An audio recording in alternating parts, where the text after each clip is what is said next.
नमस्कार दोस्तों, स्वागत है मेरे चैनल में आप लोगों का। तो मेरे जितने बड़े भाई बहन और माता पिता हैं मैं उनको प्रणाम करना चाहती हूँ। और मैं आप लोगों को एक बहुत ही प्यारा कहावत आज के सुना रही हूँ। मेरा गाना अच्छा लगे तो वीडियो को लाइक शेयर सब्सक्राइब जरूर करें और प्लीज़ मेरे चैनल को ज़्यादा से ज़्यादा सपोर्ट करें। धन्यवाद। ब्रज में घूम बनवारी सिर डलरिया धाई के नाम। ब्रज में घूम बनवारी सिर डलरिया धाई के नाम। कड़ा छड़ा पहन के नारी मोतियन मांग सवारी।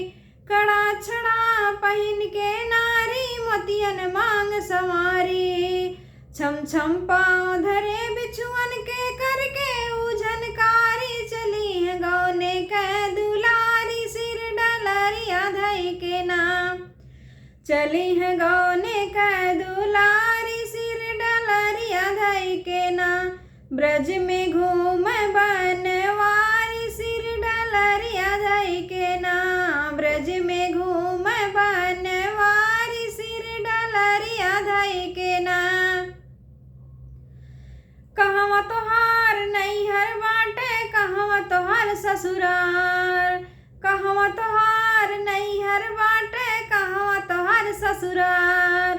के कर बाटू जाई जनमल के कर लगा तू नारी। एक दिन आओ तू मोरे दुलारी सिर डलरिया धई के नाम। एक दिन आओ तू मोरे दुलारी सिर डलरिया धई के नाम।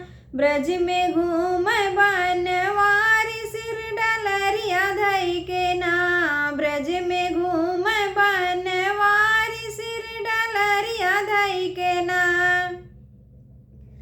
राम मथुरा में नैहर बाटे गोकुल बा ससुराल। राम मथुरा में नैहर बाटे गोकुल बा ससुराल। मायके कहई जाई जनमल पिया के लागी नार। दूजे खेती नाही बारी सिर डलरिया धई के नाम।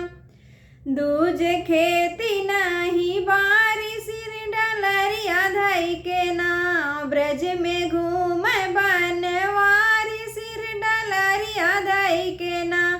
ब्रज में घूम बनवारी सिर डलरिया धई